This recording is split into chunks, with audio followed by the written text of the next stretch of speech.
계속해서 이 야고보서 말씀을 통해서 오늘은 특별히 4장의 이 후반부 절과 5장의 전반부 절을 말씀 통해서 그래 예수 그 이름에 내 인생을 건다 라고 하는 제목으로 하나님의 말씀을 나누기를 원합니다. 우리가 계속해서 이 야고보서를 묵상을 하면서 계속해서 언급되어지고 계속해서 연결되는 부분이 있습니다. 그게 뭐냐면 말입니다. 말.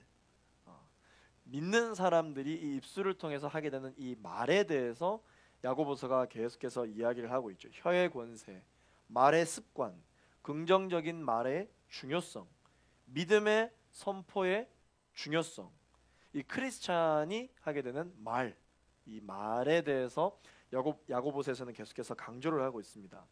말과 함께 또다시 중요하게 강조되어지고 있는 것이 있는데 그게 무엇이냐면 바로 세상에 속한 것들입니다. 세상에 속한 것들.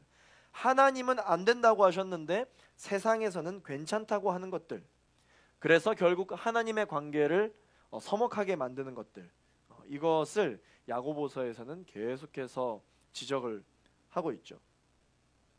이것을 저는 말과 부라고 그렇게 요약을 하도록 하겠습니다. 오늘 본문도 역시 전반부 이 4장에서는 말에 대한 부분들이 지적이 되고 있고 후반부에서는 바로 이 말로 인한 이 재정에 대한 부분에 대해서 기록이 이어지고 있습니다. 특별히 이 야고보서에서는 이 말과 부 이것의 관계를 교만과 겸손의 관계로 풀어서 해석을 하고 있는데 오늘 본문을 통해서 한번 파헤쳐 보도록 하겠습니다. 오늘 그 4장 13절부터 5장 6절 말씀을 우리 전도사님이랑 같이 읽을 때 여러분들 느낌이 어떠셨어요? 와, 오늘 본문은 대박이다. 진짜 너무 어렵다. 그런 생각이 드셨죠? 이런 본문을 나의 인생 가운데 어떻게 적용을 해야 될까? 아마 여러분도 오늘 본문을 보면서 굉장히 멘탈이 조금 나갔을 수 있었는데 걱정하지 마십시오. 그래서 제가 있는 거 아니겠습니까? 네, 아주 이해하기 쉽도록 이것도 이해 안 되면 내가 기도가 부족한가 보다라는 생각이 들 정도로 아주 쉽게 또 잘 설명을 해드릴 테니까 여러분 집중해서 잘 하나님의 말씀을 듣기를 원합니다. 지난주에 우리가 힘주어서 살펴보았던 부분들이 어떤 부분이 있나요? 겸손이라고 하는 부분이죠. 겸손. 하나님의 사람들은 겸손해야 한다. 지난주에 우리가 살펴봤던 이 겸손을 뭐라고 우리가 야고보서에서 정의하고 있다고 정리를 했습니까? 하나님의 말씀에 복종하는 삶. 이 복종하는 삶을 겸손이다라고 저희가 지난주에 함께 살펴보았습니다. 내 삶의 최종 결정권자, 내 삶의 주인 되신 그분의 말씀에 내가 토달지 않고 아멘으로 순종하는 삶, 그것을 겸손이다라고 저희가 지난주에 함께 살펴봤죠. 겸손의 반대말이 뭐예요? 교만이죠. 그래서 오늘 본문은 야고보가 겸손에 이어서 교만에 대해서 또한 언급을 하고 있습니다. 오늘 이 교만에 대한 설명을 저희가 잘 알지는 못하더라도 지난주에 겸손의 정의를 알았기 때문에 겸손의 반대가 교만이라면 교만이 무엇인지를 조금은 알 수 있습니다. 하나님의 말씀에 토달지 않고 복종하는 삶, 아멘, 예스, 순종하는 삶이 겸손이고 그것이 반대되는 것이 교만이라면 교만적인 삶은 어떤 삶일까요? 하나님의 말씀에 토다는 삶이에요. 하나님이 말씀하시면 아멘, 예스, 순종하는 것이 아니라 일단 의심부터 하는 거죠. 이 말씀이 정말 과연 내 삶에 이루어질까라는 의문점을 갖고 있는 것이 교만의 첫 출발입니다. 오늘 본문은 참 평소와 다르게 4장이면 4장이고 5장이면 5장이지 이 4장과 5장이 이렇게 걸쳐져서 나오는 부분이죠. 오늘 그래서 여러분 이 메시지는 딱 두 가지로 정리가 됩니다. 4장에서 말하는 메시지와 5장에서 말하는 메시지예요. 4장에서 말하는 메시지가 무엇이냐면 자신의 삶을 계획하는 사람이 나옵니다. 그래서 개역개정에서는 자신의 삶을 계획하다, 이 돈 버는 것을 계획하다, 이것을 장사다라고 이렇게 번역을 합니다. 그래서 장사하는 사람의 생각은 어떤 생각을 가지고 있는지가 4장에 나와 있고, 그리고 이 장사를 계획하는 사람, 사업을 계획하는 사람이 교만하게 될 때 가지게 될 수 있는 문제를 말과 부와 연관지어서 설명을 하고 있습니다. 후반 5장에서는 어떤 사례가 나오냐면요, 급여를 챙겨주지 않는 이 불의한 부자, 불의한 지주죠. 그런 사람들이 교만할 때 발생하는 이 죄에 대해서 설명을 하고 있습니다. 야고보는 아예 이 근본적으로다가 이 야고보서 본문에 믿는 자는 이렇게 하고 믿지 않는 자는 이렇게 한다, 이렇게 구분지어서 말을 아예 안 해요. 그냥 아예 겸손한 자, 교만한 자. 이것은 무엇이 전제되어져 있냐면 예수님을 믿는다 하여 모두가 겸손한 것이 아니다. 예수님을 믿는 자들도 교만에 사로잡힐 수 있다. 그것이 아예 전제되어 있는 상태에서 설명을 하고 있는 것이죠. 이거는 사실 저희가 너무 공감할 수 있는 부분입니다. 우리가 아무리 신앙생활을 잘하고 열심히 신앙생활을 한다 할지라도 내 삶에 교만이 찾아오고 음란이 찾아오고 내 삶에 말씀에 대한 의심이 찾아오잖아요. 이런 것에 대해서 우리는 풀지 못하는 어떤 영적인 상황 가운데 있지만 야고보는 아예 그렇게 이야기를 하고 있는 거예요. 예수를 믿으나 시험은 찾아올 수 있고 예수를 믿으나 이러한 교만이 찾아오게 될 텐데 이것을 어떻게 그리스도인들이 해결해야 될 것인가에 대한 오늘 본문에서는 특별히 두 가지 처방이 메시지로 나오고 있습니다. 첫 번째 메시지는 무엇이냐면 바로 주의 뜻대로 살라라고 하는 것입니다. 주의 뜻. 요즘 대부분의 현대인들이 갖는 이 사회적 습성, 성향상 어떤 삶을 사는 사람들을 보고 열심히 산다, 잘 산다라고 이야기를 합니까? 굉장히 자신의 삶에 있어서 목표하고 있는 것에 대한 성취 중심에 사는 사람들, 그리고 일 중심으로 사는 사람들, 그런 사람들 보고 열심히 사네, 잘 살고 있네, 그렇게 이야기를 하고 그렇게 살아야만 하는 것이 마치 잘 살고 있는 듯한 생각을 저와 여러분들이 하는 그러한 삶 가운데 살아가고 있죠. 특별히 그 중에서도 나는 정말 이 일 중심의 사람이야, 나는 특별히 이 성취가 너무나도 중요해 라고 생각되어진 우리 청년들 계시면 특별히 오늘 말씀을 잘 들으시기를 바랍니다. 사랑하는 우리 갈렙 청년 여러분, 여러분들에게 다 꿈이 있죠. 계획이 다 있으실 것입니다. 그것이 기도 제목으로 나타나기도 하죠. 그런데 오늘 저는 여러분에게 이렇게 질문하고 싶습니다. 여러분들이 그렇게 간절히 기도하고 있는 그 기도 제목, 하나님께서 꼭 이루어 주셨으면 하는 그 기도 제목, 그 기도가 왜 여러분들의 삶에 이루어져야 되는지에 대한 질문이에요. 왜 이루어져야 하느냐? 하나님께서 여러분들에게 물으십니다. 왜 내가 너에게 이 기도를 응답해 줘야 되냐? 라고 물으신다면 여러분들께서 기도 중에 그 질문에 어떻게 답하실지를 한번 정리해 보시기를 바랍니다. 결혼을 위해서 기도하십니까? 당연히 하나님께서 응답해 주실 것이라 우리가 생각하고 기도하지만 하나님이 여러분들에게 이렇게 물으신다는 것이죠. 왜 내가 너 결혼할 수 있도록 응답해 줘야 되냐? 하나님, 제가 직장에서 이런 일들이 있는데 잘 되게 해주세요. 왜 내가, 하나님이 말씀하시는 거죠. 왜 하나님이 너의 그 기도를 들어줘야 되지? 왜 응답해 줘야 되니? 라고 물으실 때 여러분들 뭐라고 답하실지 오늘 한번 생각해 보시기를 바랍니다. 우리가 하나님께 구하죠. 꿈을 놓고, 계획을 놓고, 비전을 놓고 기도 제목이랍시고 열심히 구합니다. 여러분들이 열심히 하시면 어느 정도 이루면 될 것을 여러분들은 왜 그것을 하나님께 이루어 달라고 그렇게 열심히 기도하시나요? 많은 청년들이 하나님께서 너 왜 그걸 이루어줘야 되니? 라고 물으시면 막상 왜 이루어져야 되는지에 대한 이유도 모른 채 막연한 어떤 희망찬 미래의 노예가 돼서 이루어지지 않으면 어쩌지? 라는 불안감으로 하루하루를 고달프게 살아가고 있습니다. 희망찬 미래를 항상 꿈꾸지만 여태껏 내가 했던 고민들을 한번 돌아보면 실제 내가 앞으로 겪게 될 미래에 대해서 희망적으로 고민해 본 적은 사실은 없어요. 이 미래라는 것은 늘 염려, 불안, 초조, 긴장, 의심, 이게 우리가 늘 접하는 미래라고 하는 시간이죠. 오늘 본문 13절 말씀을 읽어보겠습니다. 시작. 자, 이제 오늘이나 내일 어느 도시에 가서 1년 동안 지내며 돈을 벌겠다고 말하는 사람들이여. 자, 돈을 벌겠다고 말하는 사람들, 바로 이 개역개정 번역을 빌리자면 장사 계획을 세운 사람들을 향해서 이야기합니다. 일을 시작하기 전에 꼼꼼하게 계획을 세우는 것은 당연하고 굉장히 자연스러운 것이죠. 여기 본문에서 표현되어지는 사람도 아주 꼼꼼한 사업 기획안을 갖고 있습니다. 총 4가지 부분에서 꼼꼼하게 계획되어져 있다는 것을 알 수 있어요. 첫째, 뭐라고 되어 있습니까? 오늘이나 내일이라고 되어 있죠. 사업을 하긴 할 건데 이 사업에 대한 준비를 언제 시작할지에 대한 사업 개시 시점이 나옵니다. 두 번째, 어느 도시에 가서 하겠다라고 하는 이 사업을 하게 될 장소에 대한 계획도 있고요.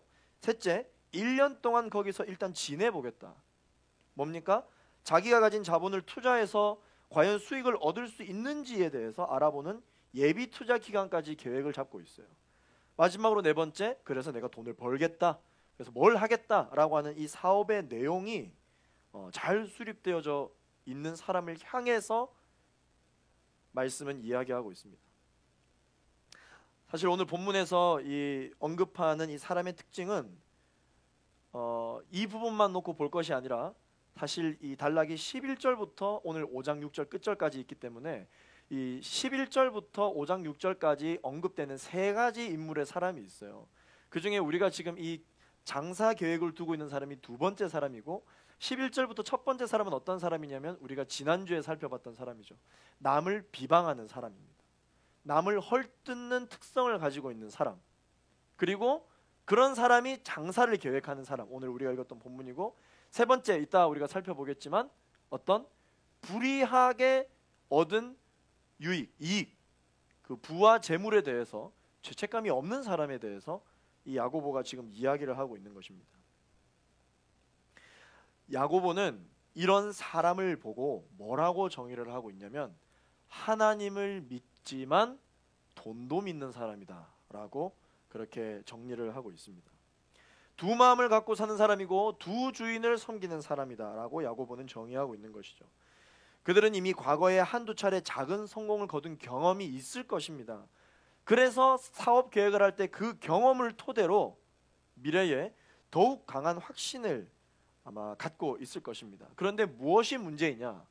그 경험이 하나님보다 미래에 내가 이루어낼 수 있는 성공의 확신이 더 크다는 것이죠.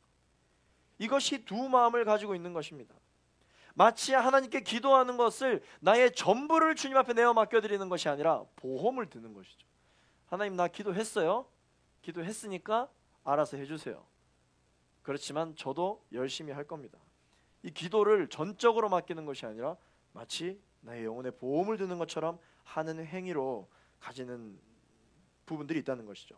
오늘 14절 말씀, 본문 14절 읽겠습니다. 시작. 여러분은 내일 무슨 일이 일어날지 모르며 여러분의 생명이 무엇인지 알지 못합니다. 여러분은 잠깐 있다 없어지는 안개입니다. 사람이 세우는 모든 것은 아무리 흠이 없고 완벽하다 할지라도 그것은 계획일 뿐, 오늘 이 본문에서 언급되고 있는 이 사람이 어떻습니까? 완벽한 계획을 갖고 있죠. 타지에서 지내는 것, 장사하는 것, 이익을 보는 것도 어느 것 하나 사실 계획일 뿐입니다.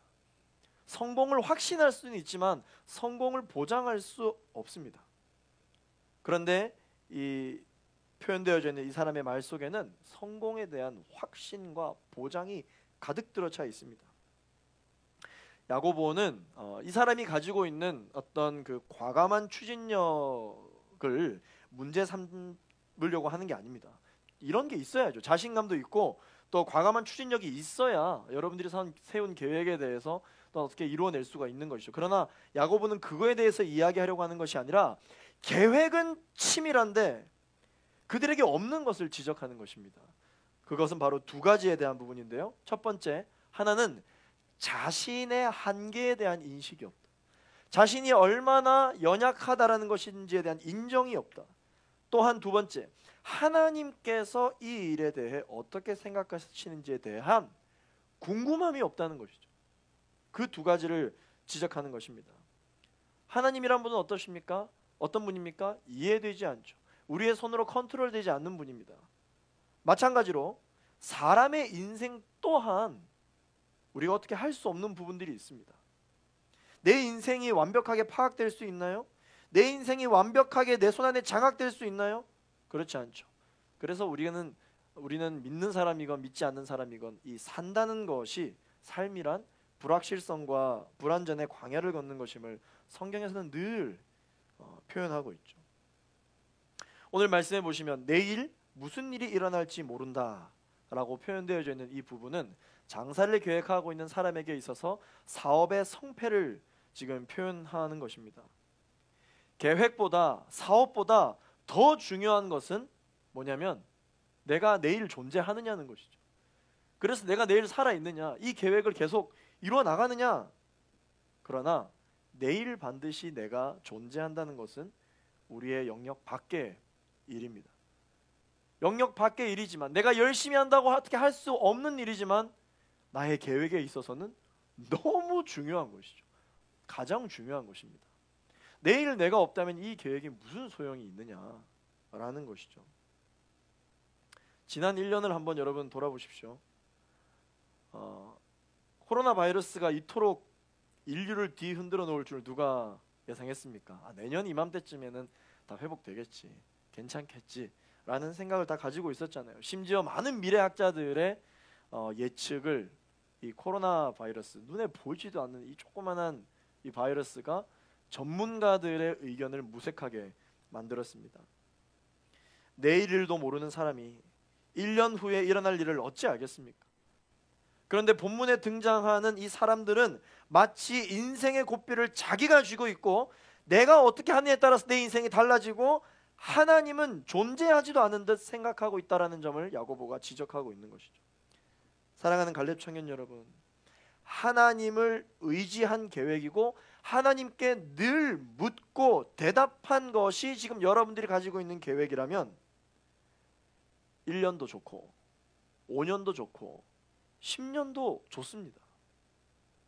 그러나 하나님이 없는 계획은 1년을 준비한 내일의 계획이라 할지라도 헛되다. 이게 오늘 본문의 첫 번째 메시지인 것이죠. 예수님은 이렇게 말씀하셨습니다. 누가복음 12장 20절 말씀을 우리 개역개정으로 같이 한번 읽어보도록 하겠습니다. 시작. 하나님은 없네요 화면에. 제가 읽어드리겠습니다. 제가 안 줬어요. 줘야 되는데 못 줬네요. 미안해요. 얼마나 당황했을까. 제가 읽어드리겠습니다. 하나님은 이르시되 어리석은 자여, 오늘 밤에 내 영혼을 도로 찾으리니 그러면 내 준비한 것이 누구의 것이 되겠느냐. 예수님의 말씀입니다. 오늘이라는 시간은 당연한 시간이 아닙니다. 내일이라는 시간도 당연한 시간이 아닙니다. 하나님이 허락하셔야 되는 시간이라는 것이죠. 이것을 너가 인정하느냐? 야고보의 첫 번째 메시지입니다. 아무리 좋은 계획을 가지고 있다 할지라도 출발부터 방향을 잘못 잡은 고속열차는 제 아무리 좋은 성능과 탁월한 운전수가 있다 할지라도 빠르게 달리면 달릴수록 어때요? 목적지와는 멀어지고 더 깊은 절망으로 이끌게 되는 것입니다. 그러므로 뭐라고 표현합니까? 잠깐 보였다가 사라지는 안개와 같다. 이것이 우리의 인생이라는 것이죠. 그런 인생이 나의 인생임을 우리가 늘 기억하고 우리 손에 쥔 것으로 우리 눈에 보이는 것을 의지하지 않고 늘 떠날 날을 미리 아는 사람처럼 나누고 베풀고 섬기면서 살아야 합니다. 저희 2주 전에 그 코로나 확진이 되면서 제가 경험했던 내용들을 기도 제목으로 혹시 받으신 우리 청년분들 있으실 거예요. 우리 순장분들은 아실 테지만 제가 보는 눈 앞에서 우리 아이가 숨이 멎었었어요. 보는 눈 앞에서 애가 호흡을 못하고 거품을 물고 있었어요. 그런데 우리에게는 계획이 있었거든요. 어떤 계획이냐? 지금 이 처방전을 받아서 PCR 검사를 한 다음 해열제를 먹이고 이렇게 하면은 이 코로나를 잘 넘길 수 있겠다. 좀 위험하지만 잘 할 수 있겠다라는 계획을 갖고 있었어요. 그러나 그 계획은 전혀 상관이 없었습니다. 아이가 숨이 멎고 막 숨을 못 쉬고 눈이 뒤집어지는 그 상황 속에 완벽한 계획을 가지고 있었던 부모인 우리는 할 수 있는 게 아무것도 없었어요. 아무것도 없었어요. 그저 눈물을 흘리며 의사에게 우리 아이를 내맡기는 것 말고는 방법이 없었습니다. 그런데 참 놀라운 것은 그 당황스러운 순간에 의사도 어떻게 할 줄을 몰랐던 것이죠. 의사도 본인이 가지고 있는 지식과 의료 기술을 가지고 몇 번 해보다 보니까 애가 안 깨어나니까 사실 그분이 저희가 말은 하지 않았지만 그분도 손을 엄청 떨었었어요. 손을 떨면서 엄청 긴장을 하시더라고요. 그러면서 의료기술 상관없이 가장 원시적인 방법으로 배꼽을 엄청 세게 꼬집었더니 애가 깨어났어요. 참 감사하게 그때 깨어났어요. 그때도 참 제가 경험했던 것은 무엇이냐면, 정말 이 계획이 하나님 없는 계획은 아무 의미가 없구나. 생명을 주관하시는 하나님의 계획이 없으면 아무리 완벽한 계획이라도 의미가 없구나. 오늘 본문 15절 말씀 함께 읽어보겠습니다. 시작. 그러니 여러분은 주의 뜻이면 우리가 살기도 하고 이런저런 일을 할 것이다 라고 말하십시오. 저 따라서 한번 고백해 보겠습니다. 주의 뜻이면 내일 내가 살기도 합니다. 이 말은 무슨 말입니까? 죽기도 한다는 것이죠. 나의 삶과 나의 죽음은 누구의 것이다? 하나님의 것이다. 하나님의 영역이다. 생명의 주권이 우리 하나님께 있음을 고백할 수 있는 여러분 되시기를 예수 그리스도 이름으로 축원합니다. 이러한 생각이 우리가 가져야 할 모든 생각과 모든 사업의 첫 출발점이 되어야 합니다. 그리고 모든 우리의 인생의 방향성을 결정하며 우리 삶을 평가하는 기준이 되어야 합니다. 오늘 본문 보시면 주의 뜻이면 우리가 살기도 한다. 첫 번째 메시지가 주의 뜻으로 살라였잖아요. 여기서 주의 뜻이 뭘까요, 여러분? 우리가 그렇게 많이 이야기하는 주의 뜻, 하나님의 계획하심, 하나님의 뜻 뭘까요? 야고보서에서 이야기하는 이 주의 뜻은요, 자신이 하는 일이 반드시 자신이 살아있을 때 이루고야 만다라고 하는 그 사업의 내용이, 그런 전제가 빠져 있는 것을 뜻합니다. 주의 뜻은 주님이 살아 계신 것에 대한 내용이지, 내가 주의 뜻을 구했을 때 내가 반드시 살아있는 순간 이 일이 이루어지는 것에 대한 내용이 빠져 있는 거예요. 빠져 있는 것입니다. 그래서 이걸 다시 이야기하면 무슨 말입니까? 내가 설령 죽더라도, 내가 설령 이 세상에 살고 있지 않더라도, 이 세상에 없다 할지라도 내가 구했던 하나님의 뜻이 이루어지기를 소망합니다. 이게 주의 뜻이라고 이야기하는 것이고, 성경에서 말하는 사명이요 소명이라고 이야기하는 것이죠. 그래서 우리가 주의 뜻이라고 하나님께 기도하고 고백하는 것은 우리의 사명이에요. 우리의 기도 제목들은 소명입니다. 부르심이 있는 내용들이어야 한다는 것이죠. 자, 우리가 말하는 믿음, 이 믿음이라는 것은 뭔가요?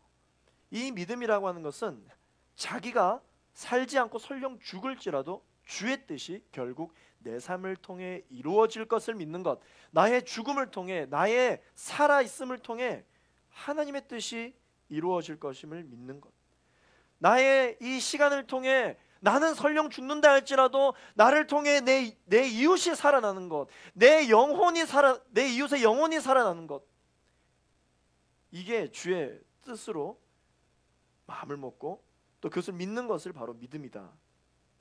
이게 바로 하나님의 사람들이 구해야 할 것이다 라는 것이죠. 이 믿음, 이 소명, 이 사명이 내 안에 정리가 되면 그때부터 하나님과 사업 이야기를 하기 시작해야 된다. 이게 야고보가 이야기하고자 하는 것입니다. 소명은 무엇입니까? 내 삶이 단지 편하고 부유하고 윤택하게 좀 더 오래 살아남는 장수가 소명의 목적이 아닙니다. 그저 하나님 앞에서 단 1분을 보내더라도 영혼을 살리고 의미 있는 시간을 보내기로 결정하는 삶, 그게 바로 하나님 앞에서의 의미 있는 시간이요, 우리가 기도 제목으로 선포해야 할 소명이라고 하는 것입니다. 여러분, 유명한 그 바울의 권면 중에 세월을 아끼라 때가 악하니라라는 말씀이 있죠. 이 세월을 아끼라라는 말에서 세월을 아끼라라는 말은 무슨 말일까요? 시간이 없으니까 시간을 아껴 써라. 시간을 쪼개서 효율적으로 열심히 살아라. 그게 그리스도인의 삶이다. 그런 뜻이 아닙니다. 이 세월을 아끼라 때가 악하니라, 이게 무슨 말이냐면 그리스도인들이요, 세상과 다른 종류의 시간을 살라라는 말이에요. 성경에는 우리가 이야기하는 시간이라고 하는 개념이 두 가지로 항상 나뉘어서 설명이 되는데, 첫 번째 시간의 개념이 무엇이냐면 우리가 보통 이야기하는 24시간, 이 물리적인 시간. 이 물리적인 시간을 성경에서는 크로노스라고 이야기합니다. 그러나 성경에는 또 다른 시간의 개념이 있는데, 그 시간이 무엇이냐면 바로 하나님 나라의 시간, 카이로스라고 하는 시간이에요. 그렇다면 여러분, 우리가 상식적으로 우리가 하나님 앞에 예수 그리스도 이름으로 기도할 때 기도가 응답되어지는 타이밍과 시점과 시간은 어떤 시간의 기준으로 응답되는 것일까요? 카이로스로 응답되는 거예요. 그런데 우리는 크로노스적으로 응답되지 않으니까 답답하고 불안하고 늘 원망 가운데 살아가게 되는 것이죠. 그러나 기억하십시오. 하나님 나라의 시간, 카이로스의 시간으로 내 기도는 응답된다. 이것을 믿는 믿음이 바로 그리스도인, 성숙한 그리스도인들이 가지게 되는 지혜로운 삶이다라는 것입니다. 아마도 지금 말고 주님, 제가 1년 후에, 5년 후에, 10년 후에 나중에 여유가 생기면, 제가 돈을 좀 모으면 그때 할게요, 이런 생각을 아마 많이 해보셨을 것입니다. 아마 안 해보신 분 없을 거예요. 그런데 여러분, 적어도 이전에 오늘 하겠다라고 결정했던 결단들 한번 생각해 보십시오. 실제 내가 결단했던 그때가 되면 여전히 나는 할 수 없는 상황이에요. 또 하지 않아도 되는 이유가 분명 그때보다 더 많아진 것을 아마 경험하게 되실 것입니다. 오늘, 하나님이 허락하신 오늘 주를 위해 내 삶을 드리지 않는 사람은 시간이 나중에 있고 돈이 있어도 결국은 자신을 하나님께 드릴 수 없게 될 거예요. 오늘 해야 합니다. 오늘 할 수 있는 만큼 해야 합니다. 여러분들의 신앙이 연약합니까? 그래서 마음이 어려우세요? 연약한 그 신앙으로 이웃을 섬겨야 합니다. 내 지갑이 너무 헐거워요. 남을 도울 수 있는 처지가 아니에요. 헐거운 지갑으로 도움이 필요한 사람들을 따뜻하게 해줘야 합니다. 없는 시간으로 섬길 수 있을 때 교회를 섬겨야 합니다. 그렇지 않으면 성경에서는 이런 표현이 있잖아요. 슬피 울며 이를 갈미 있으리라. 후회하게 될 때가 온다는 것입니다. 무엇이 전제되어 있는 것입니까? 내일이 당연하다. 1년 후에도 나는 갈렙에 있을 거다라는 이러한 생각이 1년 후에도, 5년 후에도, 10년 후에도 나는 이 믿음을 지키고 있을 것이고 난 더 신앙생활을 깊이 있게 할 것이다 라고 하는 생각, 물론 좋은 믿음이지만 그것은 내일도 내 것이고 1년 후도 나의 것이고 10년 후도 나의 것이라고 하는 교만적인 생각입니다.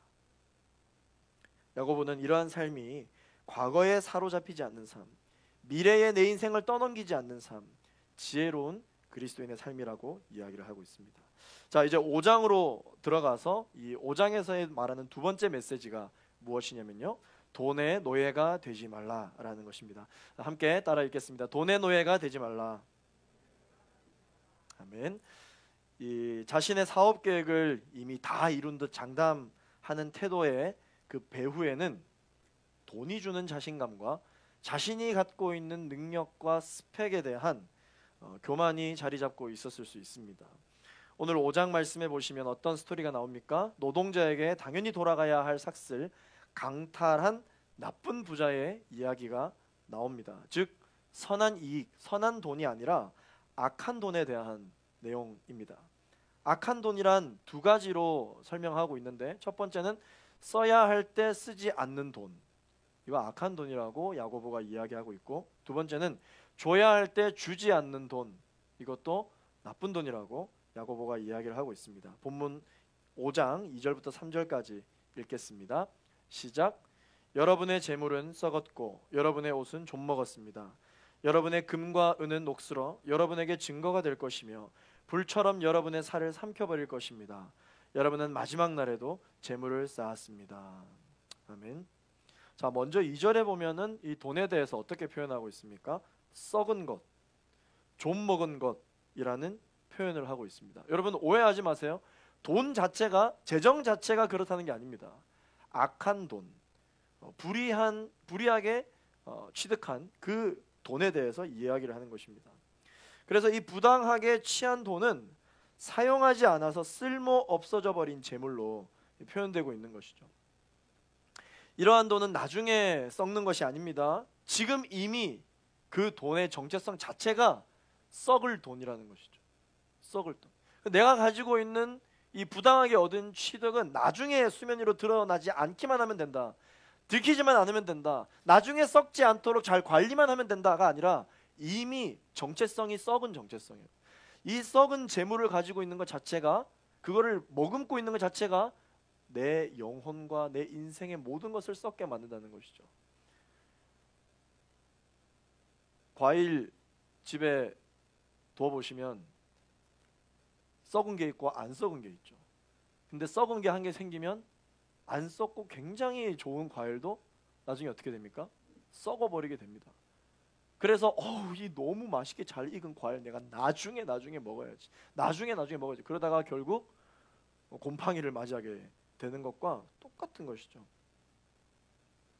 그래서 이 부당하게 취한 돈은 돈을 갖고 있는 믿음의 사람들에게는 재앙이 되는 것이라고 말씀은 이야기하고 있습니다. 오늘 3절 말씀을 보니까 여러분의 금과 은은 녹슬어 버릴 것이다. 자, 여러분, 금과 은이 언제 녹이 씁니까? 금과 은은 녹 안 쓸어요. 금과 은은 녹슨 존재가 아닙니다. 금이 녹슬면 그게 어떻게 금입니까? 은이 부패되면 그게 어떻게 은입니까? 금과 은은 녹슬지 않습니다. 그런데 왜 금과 은이 녹슬었다, 너에게 증거가 될 것이다 라고 이야기를 합니까? 바로 이 정체성에 대한 부분을 이야기하고 있는 것이죠. 부당하게 얻은 악한 금과 은은 결국 쓸모없게 될 것이다. 누가? 하나님이 그렇게 만드실 것이다 라고 이야기를 하고 있는 것입니다. 왜냐하면 그것은 독과 같은 것이기 때문입니다. 실제 이 녹슬다, 금과 은이 녹슬어서 라고 사용되어진 이 녹의 원어가 이오스라고 하는 이 헬라어 원어를 갖고 있는데, 이 이오스라는 단어는 녹, 독 다 똑같이 활용되어지고 있는 단어예요. 부당하게 취한 돈은 내 인생의 독이다라는 것이죠. 결국은 독이다. 그래서 결국 이 독이 너희들이 죄인이라는 증거가 될 것이다 라고 이야기를 하고 있는 것입니다. 어떤 증거입니까? 선하지 않다. 예수님을 주인으로 모시고 살아가고 있는 믿음의 사람이라 할지라도 악하다 라고 증명해줄 증거가 될 것이다 라고 하는 것이죠. 언제요? 마지막 날, 심판날에 그렇게 될 것이라는 것입니다. 3절 말씀 이 하반절에 보면은 여러분에게 증거가 될 것인데 언제요? 불처럼 여러분의 살을 삼켜버릴 것이다. 여기서 불이 뭡니까? 바로 심판을 말하는 것입니다. 불, 지옥을 이야기하는 것이죠. 설교에서 지옥 정말 오랜만에 들어보시죠. 요즘 천국과 지옥에 대한 설교를 들어보신 지 꽤 오래 되셨죠? 이 성경에서 말하는 불은 심판날 지옥을 이야기하는 것입니다. 그래서 지옥에 합당한, 지옥에 맞는 그러한 돈의 분류라는 것이죠. 그런 것이 너희 안에 있으면 되겠느냐.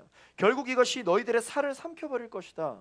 그런데 돈의 노예가 되어 있는 사람들은 마지막 날임에도 불구하고 재물을 쌓는 것에 급급하다.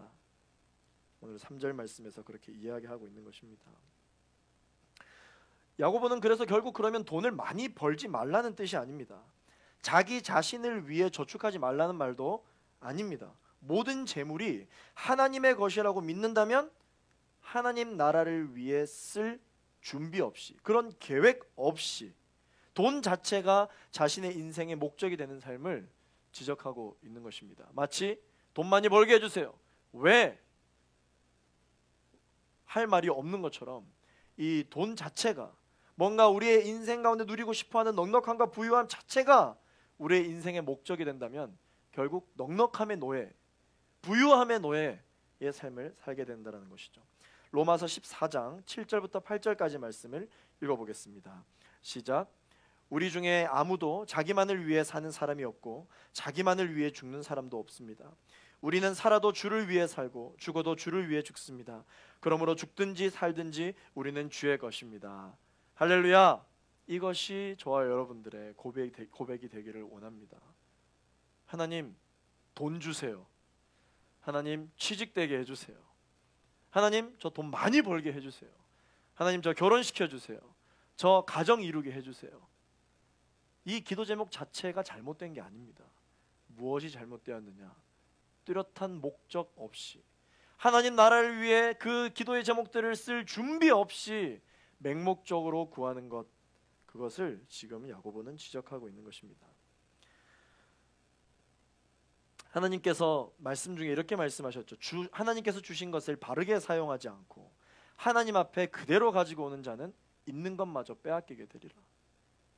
돈과 재정에 대한 우리의 생각이 그렇게 되어지기를 원합니다. 말씀을 준비하면서 한 책을 참고했었는데 이 책에서 재밌는 얘기가 있었어요. 성도들이요, 하나님의 사람들이 대비해야 하는 것은 노후가 아니라 사후다 라는 말이 있더라고요. 너무 맞는 말인 것 같습니다. 우리 갈렙 청년 여러분, 여러분들이 사실 우리가 젊은 청년이기 때문에 벌써부터 지금부터 버는 돈을 노후 대비를 위해서 여러분들 준비하고 계시지는 않겠지만, 그러나 우리가 준비해야 할 것은 사후다라는 말은 우리에게도 너무나도 적용이 되는 말이죠. 이 나라에서 잘 살기 위해 돈을 벌지 말고 하나님 나라에서 잘 살기 위해 돈을 버는 우리 모두가 되기를 예수 그리스도 이름으로 축원합니다. 이것이 바로 세상을 바라보고 사는지 천국을 바라보고 사는지에 대한 차이점인 것이죠. 세상에 투자하지 마시고 하나님 나라에 투자하시는 여러분 되시기를 바랍니다. 우리는 하나님께 돈을 넉넉하게 달라고만 구할 게 아니라, 그래서 어떻게 또 구해야 할까요? 하나님이 이미 주신 이 돈을 잘 쓰는 법을 가르쳐 달라. 하나님께 주신 이 시간을 잘 사용할 수 있게 주님 나에게 지혜를 주세요.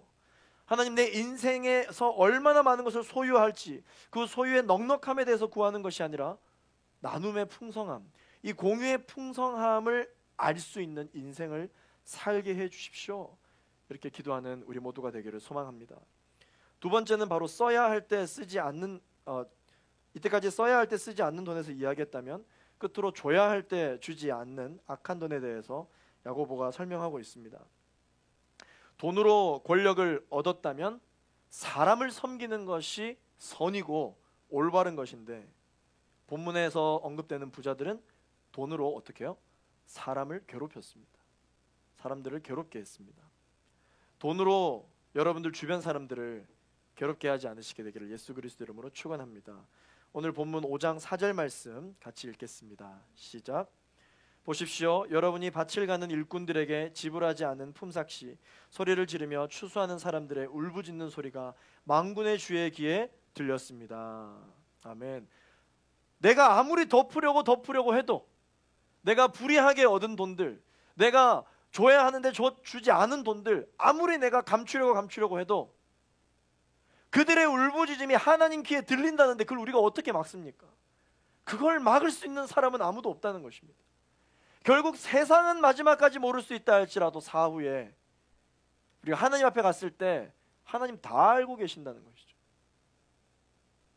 부자가 추수한 모든 것을 가로챘습니다. 사람은 자신이 가치 있다고 여기는 게 있으면, 중요하다고 생각하는 것이 있으면, 자신이 숭배하는 것이 있으면 그것을 닮아가게 되어 있어요. 그래서 자신의 인생에 하나님이 가장 중요하다고 생각되어지면 하나님을 닮아가게 되고요, 자신의 인생에 있어서 돈이 중요하다고 생각하는 사람들은 돈을 닮아가게 되어 있어요. 돈의 특성을 닮아가게 되어 있습니다. 오늘 본문 5절 말씀 같이 한번 읽어보겠습니다. 시작. 여러분은 땅에서 사치하며 잘 살았습니다. 여러분은 도살의 날에 여러분의 마음을 살찌웠습니다. 옛날이나 지금이나 이 건강관리를 잘하면 이 튼튼하고 날씬한 것 같아요. 네. 지금 도살의 날에 마음을 살찌웠다. 무슨 말입니까? 도살의 날, 심판날을 뜻하는 거예요. 심판날, 하나님께서 선과 악을 구분하시는 심판날.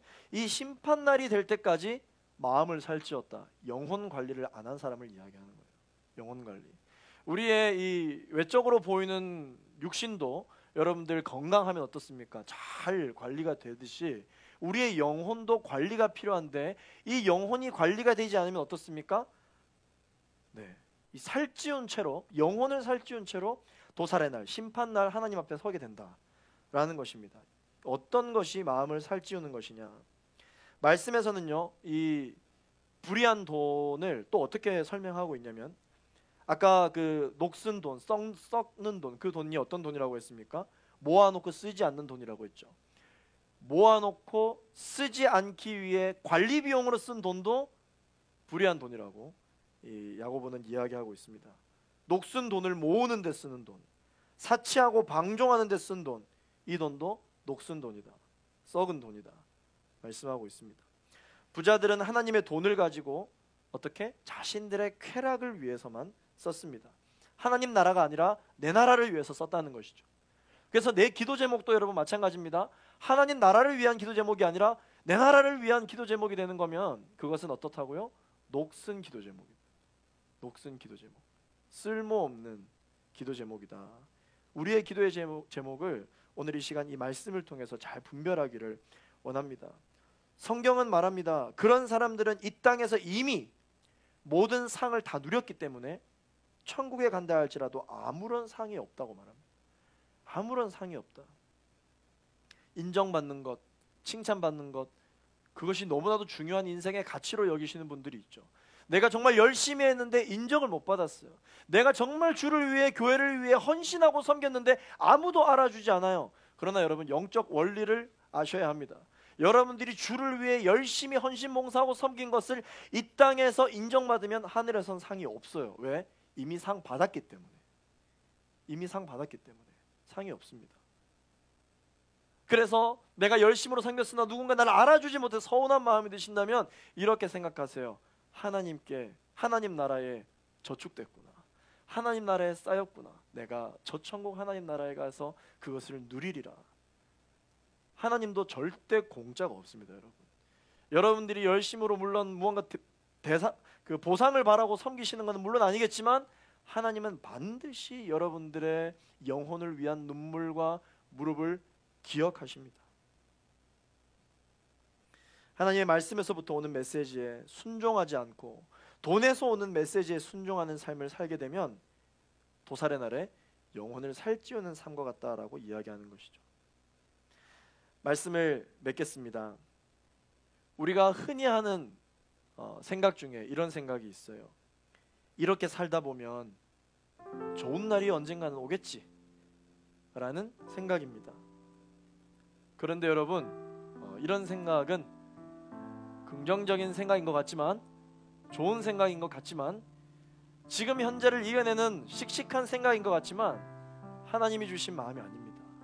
성경에서 말하는 생각이 아닙니다. 왜냐하면 이런 생각은 미래에 대한 희망을 갖는 말인 것 같지만, 지금 현재 오늘에 대한 감사가 완전히 빠져 있는 말이에요.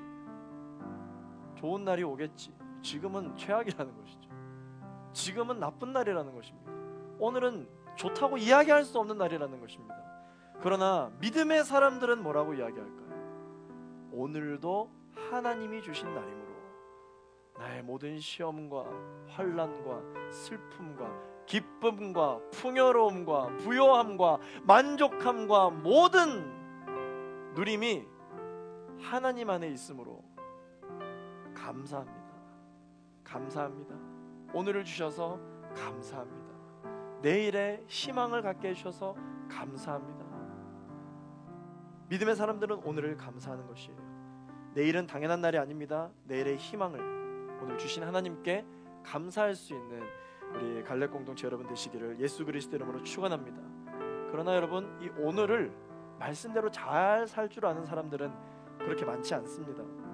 대부분 사람들은 과거라는 어제를 생각할 때 정말 가슴 쓰라린 후회의 시간으로 생각되거나 아니면 그냥 좋은 추억 정도로 생각되어지는 시간일 뿐이고, 미래라는, 내일이라는 시간 어떻습니까?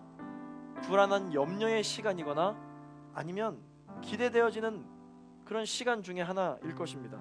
그런데 중요한 것은 무엇이냐면 존재하지 않는 시간이에요. 지금 우리의 삶에 아무런 영향력도 줄 수 없는 그런 시간입니다. 지금 나에게 중요한 시간, 지금 나에게 가장 큰 영향력을 주는 시간은 언제입니까? 오늘이에요. 오늘. 그래서 성숙한 그리스도인은 오늘을, 현재를 어떻게 성경적인 방법으로 살까 고민하는 사람들입니다. 그래서 우리의 기도는 앞으로 이렇게 되어야 해요. 오늘을, 현재를 사는 성경적인 방법, 말씀으로 자족하는 삶을 배워가게 하여 주시옵소서. 감사와 시련의 순간과 함께 주님과 춤을 추는 방법을 배워가게 하여 주시옵소서. 이것이 우리의 기도의 제목이 되기를 소망합니다. 성숙한 그리스도인들은 나의 연약함을 인정하고 내 인생의 최종 결정권자, 내 인생의 마스터 되시는 하나님께 모든 것을 내어 맡겨드릴 때 그분의 놀라운 솜씨로 멋진 걸작을 완성하시고야마는 하나님을 찬양하는 사람들입니다. 우리의 신앙이 그러한 신앙이 되기를 소망합니다. 여러분 우리의 예배를 받으시는 하나님은요, 많은 것을 받기를 원하시는 분이 아닙니다. 우리 하나님은 전부를 받기를 원하시는 분이에요. 전부의 개념은 다르죠. 상대적입니다. 여러분 가지고 계신, 다른 사람들이 보았을 때, 다른 사람들과 비교했을 때 많은 것을 드리라 하지 마시고 여러분들의 전부를 사랑하는 하나님께 드려서 이 땅에서 풍성한 나눔을 우리가 누리고, 그렇게 보고 싶었던 예수님 만나고 저 천국 하나님 나라에 갔을 때 이 땅에서의 삶을 즐거운 추억으로 하나님과 이야기를 할 수 있는 그날을 위해 우리가 살아가기를 원합니다. 나는 오늘이 쓰든지 달든지, 기쁨으로 가득 차든지 눈물 범벅이 되든지, 오늘이라는 이 시간을 하나님 안에서 기쁨으로, 감사로 보낼 수 있는 우리 모두가 되기를 예수 그리스도 이름으로 축원합니다. 이것이 바로 예수 이름에 그의 인생을 건 사람들의 삶입니다. 우리의 삶이 환경으로 요동치지 않고 주님께 주신 말씀으로 붙들려 있는 우리 모두가 되기를 예수 그리스도 이름으로 축원합니다. 우리 함께 이 시간 말씀을 기억하면서 함께 기도하겠습니다.